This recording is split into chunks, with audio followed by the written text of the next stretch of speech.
Welcome to Pod Save America. I'm Jon Favreau. I'm Jon Lovett. I'm Tommy Vietor. Later in the pod, you'll hear an excerpt from an interview that Tommy and I did with Kerry that will be featured in full on Pod Save the World later this week. Jon. Tommy, you want to give our listeners a little preview? Jon. I'm just going to ignore Jon. Would you say that he was recording for duty?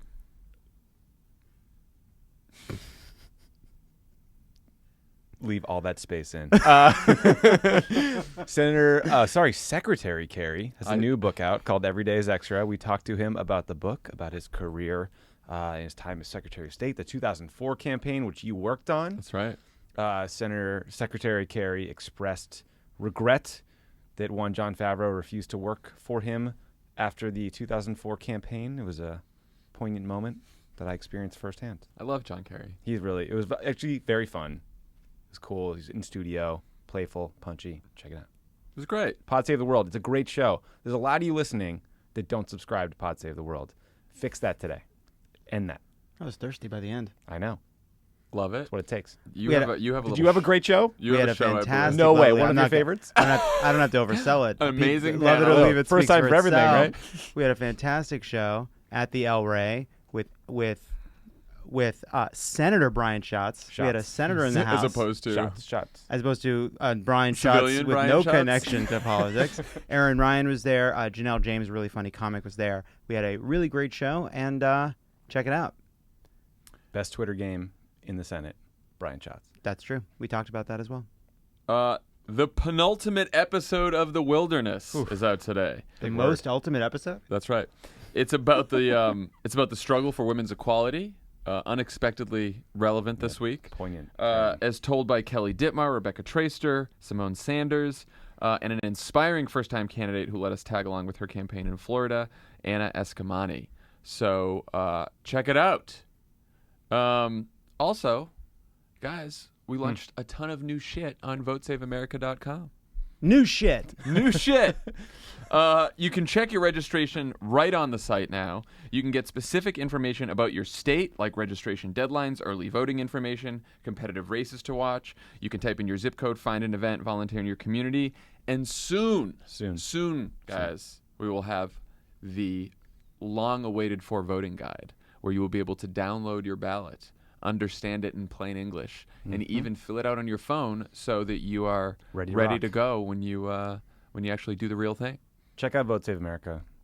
We only made this thing because it doesn't exist anywhere else, and we want to help people vote. It's not hard, but it can feel intimidating. This will make it easier for all your friends that might not have voted before. That's right. And Tanya and Shaniqua and Nikki and a bunch of people at Crooked have been working so hard on this for weeks and months, and it's finally, it's finally in the world. Yeah, so you're insulting them if you don't visit it. Absolutely. Use it, share it, love it. There you go. All right. We've got some very big news to talk about today. Dr. Christine Blasey Ford, a California professor who grew up in the D.C. area, has come forward to say that when she was in high school, she was sexually assaulted by Supreme Court nominee Brett Kavanaugh. Ford, who in July wrote to both members of Congress and called the Washington Post, says that Kavanaugh and a friend once forced her into a bedroom after they'd been heavily drinking at a party, that Kavanaugh then pinned her to a bed, covered her mouth to stop her from screaming, and tried to take off her clothes while his friend watched. Ford told the Post, quote, "I thought he might inadvertently kill me," and says that she first spoke about the incident in detail in 2012 when she and her husband were in couples therapy. That therapist recorded notes that were reviewed by the Post after they were shared by Ford. They don't mention Kavanaugh by name, but describe him, and they largely track the story that Ford has shared. Her husband also recalls Ford using Kavanaugh's name during those therapy sessions. On the advice of the attorney she has hired, Deborah Katz, Ford has also taken a polygraph test administered by a former FBI agent. The results concluded she was being truthful. Both she and Brett Kavanaugh said Monday they're willing to testify about the matter before senators. And just before we started recording, we have learned that there will be a hearing on Monday and that the vote that was supposed to be held, the committee vote on Thursday on the Judiciary Committee, has been postponed so that on Monday, at the very least, both Dr. Ford and Brett Kavanaugh can go before the Judiciary Committee and answer questions. Tommy, let's start with the timeline of these allegations, because some Republicans are calling this whole thing an 11th hour accusation orchestrated by Democrats. How can they even begin to say this with a straight face? I know. I mean, one thing to know, just if you worked in government, I think you get a sense for how hard and unlikely it is to orchestrate a real conspiracy. And like Right. that's what they're alleging, that Dianne Feinstein received a letter from Miss Blasey Ford, the accuser in this instance, and sat on it through the confirmation hearings for some reason to disclose it the Sunday before the vote itself. That is undercut by a number of data points. Like the first being that this woman reached out to the Washington Post in early July. She reached out to her congresswoman's office and sent a letter to Senator Feinstein. She didn't initially want to go public because of exactly what we're seeing happen now. People attacking her character, her credibility, accusing this of being a partisan attack. And so she reluctantly decided to go forward once her name leaked out. So all these allegations are very easily undercut by the facts that are already in the public domain. Yeah, Lovett, it seems like the timeline can be explained, at least in part, or large part, by Dr. Ford's reluctance to come forward, which is Right. completely understandable and very common among victims of sexual assault, especially coming forward when the alleged perpetrator is in the public spotlight right now, and all the political blowback that comes with that. And isn't that why Senator Feinstein and Congresswoman Eshoo didn't reveal the allegations to the Judiciary Committee earlier? Yeah, that's what it looks like. And I think there are some people who have been critical of Feinstein. There's been questions about the way she handled it inside of the committee. What is hard to argue with is that the idea that we know this because of Feinstein, I think, is just not true. It seems we actually know this despite what Dianne Feinstein did out of respect for the request in the letter itself. And this is, I think, worth putting in the context of what happens when a woman makes a credible allegation, a woman who, by all accounts, is not a woman they have trouble attacking the credibility of without knowing more. It is much easier for them to say, oh, this is some kind of a Feinstein-Schumer plot, because it's easy to attack their political adversaries. It is much harder to attack this woman. And so they're saying, oh, this is an 11th hour attack. It's coordinated right before the committee vote, when the only reason we know about this at all is not because of Dianne Feinstein or Anna Eshoo. We know about this because of reporting in the Washington Post. And we know that these interviews took place in July. It was up to the woman. It was up to Dr. Ford to decide when her name was used, and finally she allowed it after so many details had already come out.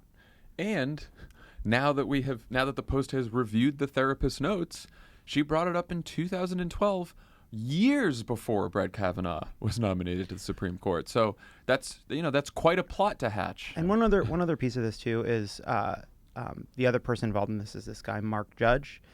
Mark Judge was asked about this allegation.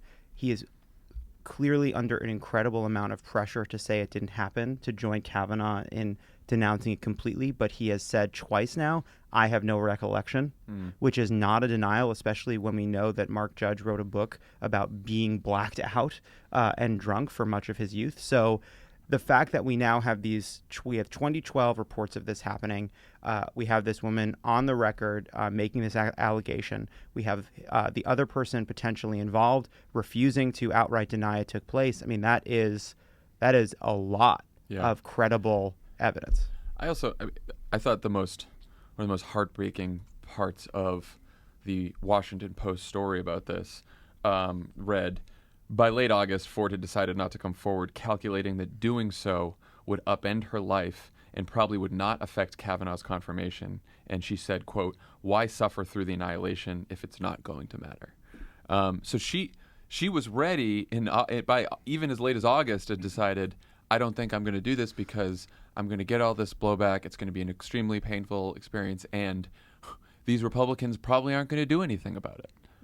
Which you can completely understand her thinking. You completely understand. I mean,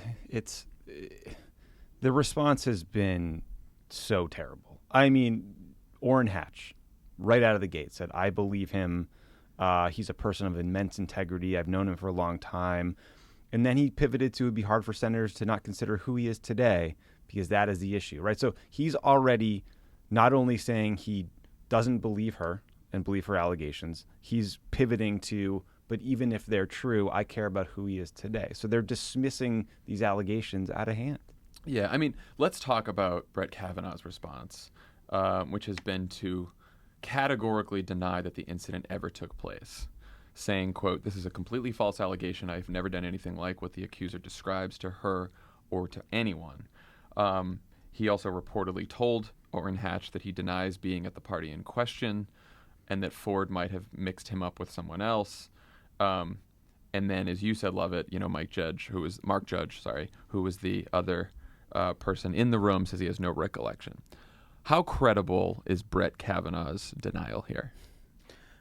Brett Kavanaugh has repeatedly lied under oath about matters far less serious than this. He has dissembled around nominations that he is hanging his hat on the fact that he didn't officially handle but did work on. He repeatedly lied under oath about his involvement in the spying scandal involving leaked documents from the Senate Judiciary Committee. I mean, this is somebody who again and again has decided, probably because he is a partisan Republican operative, that you say whatever it takes to get through the crisis of the moment. That's what he did when he was nominated in 2004. That's what he did in 2006. That is what he is doing right now. His first words as a Supreme Court nominee.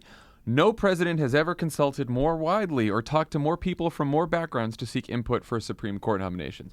I realize this is a silly little lie, a ridiculous exaggeration, but it's easily provable that everyone knew that Donald Trump selected Brett Kavanaugh off a list that he was given from the Federalist Society. He did not consult a lot of people. So it's like, and a bunch of people said this at the time, like, why would Brett Kavanaugh lie about something so easy, like so obviously untrue? He is a political operative. He came up as this overzealous Ken Starr acolyte, and now, he will say and do anything he takes to get confirmed. It's interesting.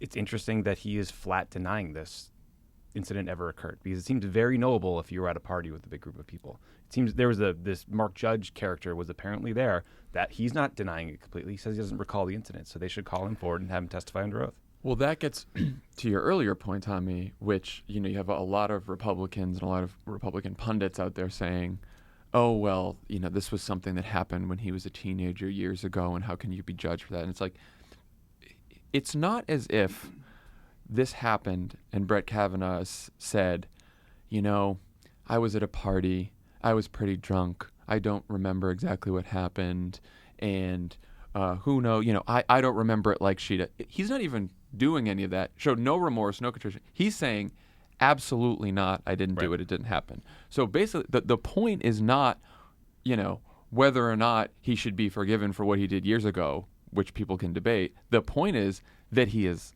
either it either happened, and if it happened, he's lying about it. Right.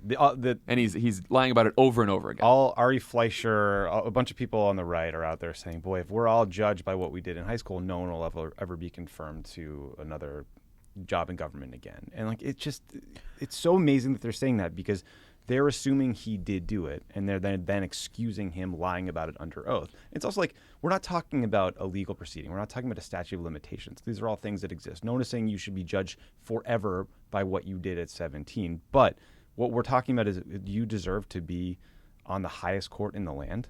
The position that requires the most integrity of any other job you could imagine? Absolutely not. Also, by the way, we're not talking about rough housing, as some of them say. We're not talking about drug use. We're talking about attempted rape. Yeah. Attempted rape. That is not there's few things more serious than that. And let's also, we have a Supreme Court with many people on it. Okay. This doesn't happen every time a Supreme Court justice is nominated. This didn't happen when Gorsuch was nominated. Yeah, this didn't happen when Elena Kagan was nominated. Well, a lot of Democrats they do this every time. They're going to have these allegations every time. No, none of us wanted Gorsuch on the court. That was a stolen Supreme Court seat. That should have been Merrick Garland's seat. There was no allegations against Neil Gorsuch. And also, the other thing about it is so galling. Again and again, when Republicans, when people in power, when white people are accused of things, they are kids for fucking ever. Mm-hmm. That this is a youthful indiscretion. Don Jr.'s just a kid, even though he's a 40-year-old man tweeting like a fucking moron. But when a black person is gunned down, when a black kid is gunned down, they're adults. Donald Trump thinks 14, 15, and 16-year-old accused of rape now we know are innocent, he thought they should get the death penalty. So the fact that certain people in their eyes are adults from the time they're 13-year-old, but people like Brett Kavanaugh, the people that look like their kids, that live in the enclaves that they're used to traveling in, these are kids that make mistakes and deserve a second chance. And we see that, and that's a big deal because that affects a lot of what we see. That has to do with more than just this hearing. That has to do with what happens when that guy Brock Turner is sentenced to just a few months when he committed an incredibly disgusting crime at Stanford. So that's really galling. And the other thing too is, it is amazing who these guys choose to identify with. This idea of like, oh, nobody will make it through committee, or Bob Corker being like, man, it'd be terrifying to have something like this happen to me. It is incredible how often we see people unable to identify with a victim, much more likely to identify with someone accused because they lack the imagination and empathy to put themselves in the shoes of someone making the accusation, but they find it much easier to understand what it might feel like to be accused themselves. And also, this clubbiness in Washington that is the same kind of clubbiness that led to, some Democratic lawyers and other people in Washington, establishment people saying, well, I've known Brett Kavanaugh for a long time and he's a nice guy. And it's like, okay, maybe there's plenty of people who could be perfectly nice people. At the PTA meeting. And could still on the have done carpool horrible line. things. Yes. Well, we wake up this morning and this group, the Judicial Crisis Network, is announced that they're running $1.5 million worth of ads to support the Kavanaugh nomination. This is an organization that just mops up money from big donors that want to gut regulations or whatever, that is run by, guess who, a former clerk for Clarence Thomas. I mean, it's cyclical. It is so gross, and it's backed by like big money corporate interests as well. It's just a process of disaster. So let's talk about the reaction to this news from the White House and Senate Republicans, who were a bit divided on how to handle this today. Trump, unsurprisingly, is standing behind Kavanaugh, though on Monday he was surprisingly restrained when he told reporters, quote, "We want to go through a full process, hear everybody out, and if it takes a little delay, it takes a little delay." This came, of course, after Republican Senators Jeff Flake and Bob Corker both said they'd be uncomfortable voting yes on Kavanaugh's nomination without hearing from Christine Ford and investigating the allegations. And now, of course, there will be a hearing next week, even though McConnell, John Cornyn, Chuck Grassley didn't want either Ford or Kavanaugh to testify publicly. They wanted to do phone calls, and they didn't want to delay the committee vote. McConnell went so far as to blame Democrats for pushing this allegation and complained that Democrats aren't, quote, following standard bipartisan process and regular order. Could you hear Merrick Garland screaming all the way from D.C. when McConnell said that? You see that, and it hurts your chest because it's just, you don't even want to have to do the work of explaining, even to your own mind, why it makes you want to fucking explode, because it is so hypocritical. Can I just say, though, crazy. Well, this is how Republicans have come to justify this too. So, all the three of us and Dan all at once all started tweeting about Mitch McConnell when he said this and how crazy it was, right? And I saw a number of Republican pundits reply to it, and they're like, Cocaine Mitch strikes again. Like, they're all like, they love it. They think it's fun. Like, they have all internalized the fact that it is great that Mitch McConnell is a power-hungry monster. Yeah. And they don't care. They don't care if he lies. They don't care about the hypocrisy. They're 100% behind Mitch McConnell doing whatever the fuck he wants to hold power. And they're all more interested in the process fouls and feeling like this arrived too late and whether they have to push the vote than the actual substance of the allegations. You would think that would be first and foremost in their minds, but it's not. And it's also just a reminder, like, we've got to vote a lot of these folks out because they are terrible, hackish Republicans, but they're also just relics. They're more focused on like Senate process and procedure than giving a shit about whether we're about to approve a Supreme Court judge that did something fucking evil. Yeah, and I will say, there's now a split, right? There's like, Orrin Hatch basically said what some of these Republican pundits are saying, which is, if the allegations were true, we should consider who Brett Kavanaugh is today. So that's the Orrin Hatch route.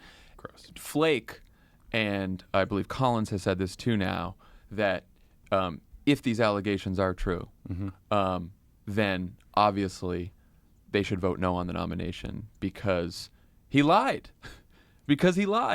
About something that he did. He didn't express remorse. He didn't ask for forgiveness. He lied. And so at least there's some Republican senators who are saying the right thing. And it's worth noting that that the ideological questions haven't moved Susan Collins, but the one place where she's left the door open again and again, the one place where Susan Collins has left the door open again and again is on honesty. If he lied about this, that would be a concern. And again, we see that here. And so, we're going to this Monday hearing. Were you guys surprised by Trump's somewhat measured reaction? Or are we saying this now, and by the time people listen to this pod, there will have been a rally in Las Vegas where he goes off or tweets on Tuesday morning? I don't know. I mean, when I saw what Kellyanne said this morning in her very measured language as well, I guess I was less surprised when he echoed that, because someone told them, you cannot come out hot and attack the victim here. But I do wonder, someone's going to slip him a Breitbart story. He's going to read something, and I have no confidence that he'll stay disciplined. Yeah, I mean, the Donald Trump doesn't care what happens to Brett Kavanaugh. He could fire Brett Kavanaugh out of a cannon into the sun. He doesn't give a shit. So what Donald Trump cares about is how this reflects on him. He doesn't want to lose. He doesn't want to look like a loser. But as long as he gets someone on the court, he can call himself a winner. Right. And he also knows that the dirty deal he's made with Republicans in Washington and the ostensibly intellectually serious Republicans is around judges. So as long as he can get someone on the court, he'll be okay. And I imagine the people around Donald Trump are telling him that it is much more important that you win this fight to get someone on the bench than it is that you get Brett Kavanaugh on the bench. So hold your powder, whatever the term is. Let's see what happens. Yeah. Because no matter what happens, we have through the lame duck, even if we lose the Senate. And come hell or high water, we'll push it through. He did call Brett Kavanaugh one of the finest people he's ever known, which is an odd statement. But I guess when you've surrounded yourselves with idiots and criminals and Don Jr. It's all fucking superlative to him, No, I mean, this whole we cannot postpone the vote. We must do this fast. I mean, it's obvious bullshit. It's been 50 days since Kavanaugh was nominated. They held open the Scalia vacancy for 422 days while they waited for a Republican president because no one wanted. Because Merrick Garland's big sin was that Barack Obama nominated him, even though he had exquisite credentials. But you do wonder, Lovett, if in the White House right now and McConnell's office, they're starting to think, if this goes down, if we have to withdraw Kavanaugh's nomination or he can't make it through, how long will it take us to get Judge Amy Barrett, nominated, have a hearing, confirmed, and can we do this before November? Or like you said, maybe we don't get it done before the election, but if Democrats win the Senate, fuck it, we'll do it in the lame duck. And then, we have no idea what kind of conversations are going on behind the scenes between the Republican senators who might come out against doing it in the lame duck. Right, that's so we true. don't know what conversations are going on there. We don't know what Mitch McConnell is saying privately. Keep in mind, Mitch McConnell did not want Brett Kavanaugh nominated. Right. He thought Brett Kavanaugh had way too much baggage. I have to be honest. I remember seeing that Mitch McConnell was worried that Brett Kavanaugh had too much baggage because of the paper trail and thinking, that's weird. Mitch McConnell knows that he can overcome a paper trail. It was bizarre how public it was that Mitch McConnell didn't want this guy on the court. And now we see that bubbling up from all of this fucking shit are all these stories about the kind of young person Brett Kavanaugh was. It still could have been a timeline concern. I think McConnell's all about the calendar, Yeah. He's thinking to himself, no matter what it is, what happens, if they delay, that could be enough to screw me because Mitch McConnell thinks there's a decent chance they could lose the Senate. And they're still sitting on hundreds of thousands of documents, if not more, years of his time in the White House we know nothing about. Yeah, I mean, the one thing I would say that's happened now is, before this, I remember we were talking about this at Love It or Leave It, and it was, we didn't know what the story was, right? It was just rumors, and my view was, let's all be careful here, because once we land on this as the determining factor, we should be honest. Everything else has melted away. Now the validity of this story and how this story plays out will determine whether or not Brett Kavanaugh gets on the court or not, because the deal about this hearing on Monday and everything it represents is everything else. Every other part of this conversation has been debated. If this story hadn't come out, Brett Kavanaugh surely would have been confirmed. Yeah. And so now I think we will see it all play out around this one issue. So I guess the question is what... Right? I mean, unless you guys disagree No, with that. I think you're right about that. I mean, because, for better or worse, maybe possibly for worse, because if for some reason this doesn't play out the way, we think it might, then Brett Kavanaugh still lied about a bunch of other things. Right. He's still, obviously looking to overturn Roe. Right. Obviously looking to, do all the things that we thought he was going to do. But you're right that because of the way that the media is set up and the way that we're focused on this, like this will be probably the determining factor, most likely. Which is probably why it's worth remembering, keep coming back to how dishonest he's been around these other lesser issues leading up to this ultimate debate, which will hinge on his credibility. My question is, what else are we going to learn possibly in this hearing? Dr. Ford has, given her story to the Post. She will testify in front of the Senate Judiciary Committee. Brett Kavanaugh has given his denials. He will do so again in front of the committee. Are there other facts to learn here? I mean, I keep thinking to myself, she said there were a number of people at the party. So where were those other people who were at the party? Because now Brett Kavanaugh is saying, I wasn't even at the party.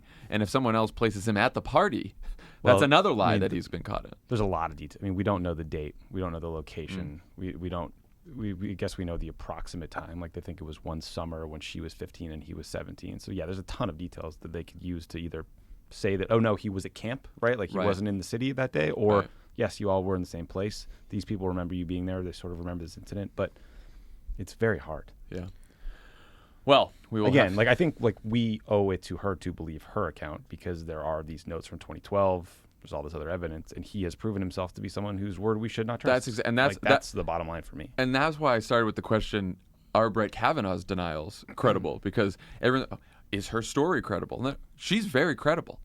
She has proven so far she's very credible. The question is he credible? And so far the answer is he hasn't been so far, because he hasn't been truthful in his entire confirmation hearing. There are going to be two people at the heart of this story testifying for the Senate if this hearing happens on Monday.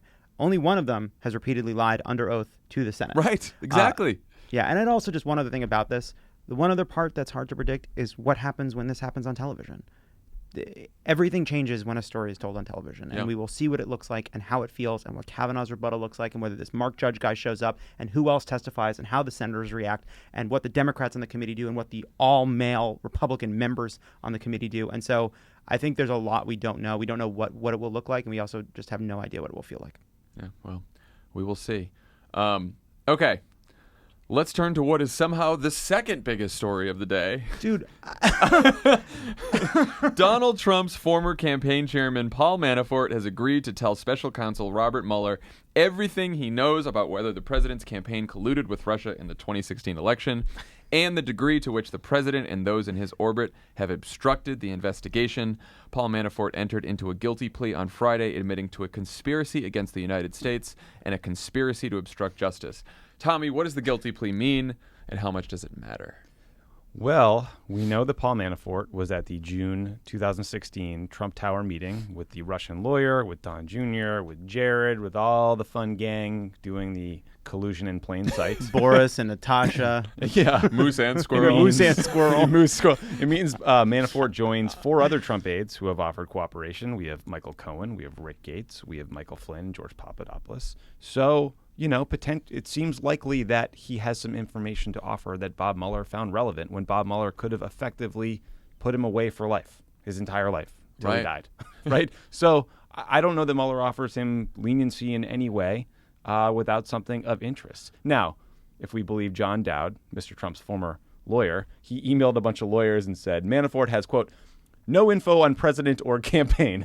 I find that hard to believe when he was the campaign chairman for 6 months. Also at a period of time when, for example, the RNC platform on providing lethal assistance to Ukraine was watered down to general assistance, which would be number 1 on a Russian wish list. There's all these things that are out there that Manafort was present for or leading the campaign during that period of time. And now he has to cough up everything he knows about all of it. Yeah, I mean... we know that Mueller's deputy, Andrew Weissman, stated in court that Manafort has already provided information that was valuable enough for them to make a deal. There's also what Mueller spent the hour-and-a-half delay in the arraignment doing. Marcy Wheeler, who's been a friend of the pod, journalist Marcy Wheeler. Playing Words with Friends. What's that? Playing Words with Friends? Words with Friends. Yeah, just right. Playing Words with Friends. No, she was saying that it's very possible that in that hour-and-a-half delay between the initial charges and the plea that Paul Manafort was sitting in front of a grand jury giving testimony. And then CNN reported, and of course Andrew Weissman said in court, that Manafort was giving them information. And like you said, Tom, Mueller's not making a deal like that unless it's something valuable. No. And who could possibly be so valuable that he would give him that deal? There aren't many people left because they've all been indicted already. No. Yeah. So the people there's left. There's not enough witches left in the fucking holding cell. We're running out of witches to hunt. The people left are dipshit Don Jr., Jared, the President of the United States. I mean, I guess Roger Stone, though. It seems unlikely that Mueller makes a deal and gives some leniency to Manafort to get Roger Stone. It feels like he probably has Roger Stone. But anyway, I guess that could be possible. What do you think, Lovett? What do you think? Why do you think Paul Manafort finally flipped after resisting for so long? It's fascinating. We don't know. One point that has been made is that this was a pardon-proof agreement. Yeah. That he did this testimony before it was announced, so that he had everything before Trump could pardon him in a tweet. Meaning that if Trump does pardon him, Mueller could say, okay, fine, whatever, I got the testimony I need. Right. It can't if Trump has been holding out a pardon for Manafort to prevent him from telling anybody anything, he now has all the information he needs, even if Manafort feels the kind of sword of Damocles of federal charges removed because the president pardons him to obstruct justice.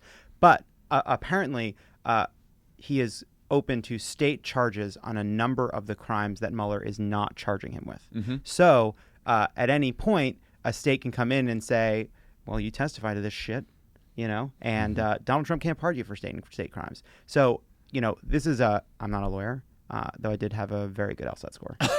And I was waitlisted at some of America's finest institutions, but on the same day. But to me, what has always felt like the only way to get Manafort to turn was the fact that he couldn't be pardoned for state crimes. And it seems like Robert Mueller figured out how to do that. I want to just say, too, man, we don't know how this will end up.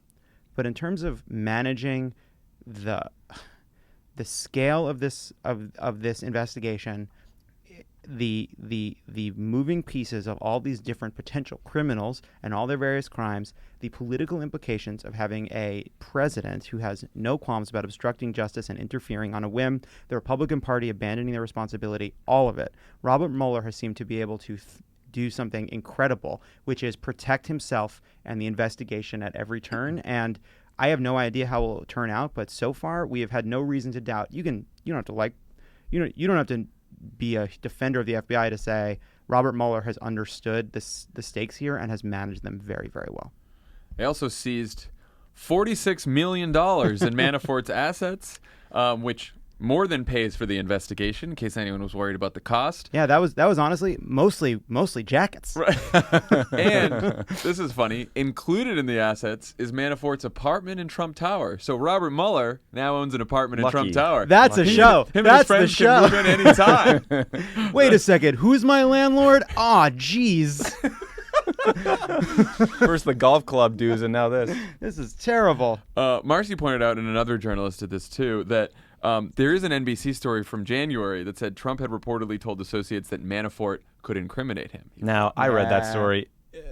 I feel like she's doing a lot of work with a background line that he might have told them. He said that he was confident that Manafort would not flip and potentially tell stories about it. It's so funny too. It's just like it is not actually a brag to say that someone won't flip on you. No. It's an admission a cell phone. that someone knows. Yeah, it is a cell phone. It is an admission that someone knows that you did crimes. Right. I think that was the inference. But I know what you're saying. That since. There was no quote where some aide was like, he said Manafort has a good on him, but he won't flip. It was like, I don't think Paul will flip. Yeah.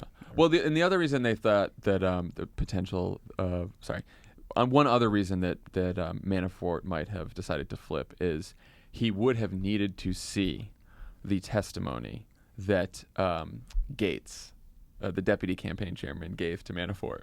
And so it's very possible that after seeing how far Gates got Mueller to a conspiracy charge for Don Jr. or the president or whatever else, that Manafort looked at that and was like, okay, well, I might as well. He's already there anyway, so I might as well jump in. Yeah. So that was another potential for that. Paul. So what was the White House reaction? They, of course, insisted, as you said with John Dow, that Manafort's crimes have nothing to do with the president. But there was this interesting moment where the president's legal team didn't really have its story straight. I love very, this. very unique. So at first, Rudy Giuliani, super lawyer, said, quote, "Once again, an investigation has concluded with the plea having nothing to do with President Trump or the Trump campaign. The reason, the president did nothing wrong, and Paul Manafort will tell the truth." Then, after we learned that he was cooperating, the statement was quickly revised, eliminating the portion about Manafort telling the truth, and just read, "Once again, an investigation is concluded with the plea having nothing to do with President Trump or the Trump campaign. The reason, the president did nothing wrong." I love it because they're like, so stupid. they're like, we're good. Manafort's our guy. He's not our guy. He's not our guy. We don't have any guys. We're out of guys. I have to say, on this topic as well, Trump has been very restrained. He has not mentioned Manafort since the cooperation agreement. I thought we'd be treated to some tweets over the weekend. We were not. Well, that water's got to go somewhere. We'll see where it comes out of the balloon. You know. Yeah. The other thing that means. What is it with the water? It'll go somewhere. You know what? We'll cut the balloon. It always apart. finds its level. It always finds its level. What? I don't know what you're talking about either. The point is, What? Trump is gonna blow a fucking gasket. All right, and just we don't know which direction Rage tweet. Well, the cork is gonna go. If there's a cork, that's too many analogies. I was going to try to follow up with a segue from this analogy, but I can't. One thing that happened right before we recorded was Trump has ordered the DOJ and the FBI to declassify all the rest of the parts of this deal. All the rest of the FISA application on what's his face on Carter Page. Yeah. And one thing that happened right as we were about to record is that Trump has ordered the DOJ and the FBI to declassify the entire FISA application for Carter Page, and as well as all the rest of the texts between Lisa Page and Peter Strzok, as well as Bruce Orr's texts and James Comey's texts. Yeah. So they are just trying to just flood the zone with more shit that they can say. Flood the zone with unvetted allegations, hearsay, sources, methods. God knows what's in these things. I mean, it's so reckless. It shows someone who wants to do everything he can to politicize or in any way screw up the investigation or make it look colored or tainted with giving no care at all to our ongoing ability to monitor Russian activities. Yeah. It's also, this isn't never on the level, but it's not as though the thought they're having is the release of this information will reveal once and for all that we're correct in our argument about the politicization of this investigation. No, there's going to be a bunch of shit poured into the fucking river. It'll make the river foggy for a while. Trump can use that to his advantage, make up whatever he wants. He'll get, because it's new stuff, there'll be a new news cycle. He can lie and put his nonsense into that news cycle and try to get him through another week of trying to make partisan the polling around this investigation, which the good news is has so far not been as successful as he needs it to be. Right. Which is, look, he's been trying this in various ways for over a year now, and at every turn, that Mueller has remained popular. The desire for Trump to speak to Mueller has remained a very popular position. The allowing the investigation to proceed is popular. It just, he has successfully undermined the investigation with his base, but we already knew that. Mm-hmm. For the rest of the country, people want to see it carried through. Okay, guys, it's time for our favorite segment, Candidate of the Day. Now, last time we did manage to incorporate endorsement music. Did we? You did. You guys never heard listen. it. You guys didn't hear it. I don't like to listen to our pods after we do them. Well, I was. You part wanted of to check for the music. I was checking for. We were part of it. Michael what and song I. What song did you choose? It's a wonderful free bit of fanfare from the library of fanfares that Michael selected. Is wonderful. It's perhaps happening right now. John, begin. Democrats have a chance to take back the House this fall and possibly to take out one of the highest-ranking Republicans in the chamber while doing it. Doesn't that sound nice? It does. Yes. It does. In Washington State's 5th District, Democrat Lisa Brown is running against Kathy McMorris Rodgers, who's the chair of the Republican Conference and the 4th-ranking Republican in the House. The 5th District hasn't elected a Democrat since 1992, and the district is officially rated lean Republican. It's an R+8 district, but there are some very encouraging signs, including the fact that McMorris Rodgers only drew 49% of primary votes in August. If you guys remember, much like California, Washington State has the jungle primary system. so that it's actually quite predictive what happens in the primary of the general. So all the Democratic votes together, compared to all the Republican votes together, showed that Republicans were only up basically 3 points in that district, which is much closer than anyone thought it would be. Tommy, who is Lisa Brown? She was the chancellor of Washington State University in Spokane. She served in the Washington State House of Representatives and in the Senate. She has a PhD in economics. She's a great candidate, knows her stuff, incredibly smart. Let's send her to Washington, D.C. Well, I mean, not so fast. Who's Kathy McMorris Rogers? Maybe she's better. Oh, wait. Guys. Honest broker. I want to see if I like her. Listen, I did a little digging into this person, and not a fan. Not a fan. Here's some facts. You ready for some facts? Yes, please. Hit us with the facts. Fact number one. 1. She not only has long been against gay marriage, she actually was against gays being able to serve in the military as recently as 2012. Ugh. Or how about this? She has voted for the Trump tax bill, but you might be shocked to learn she's not running on the Trump tax bill. She has produced a mailer basically accusing her opponent of just opening the floodgates for sexual predators to kidnap your children, an ad campaign so vile that sexual abuse and advocates in the district in Spokane came together and put out a letter telling her to stop because it was so harmful and destructive to their work.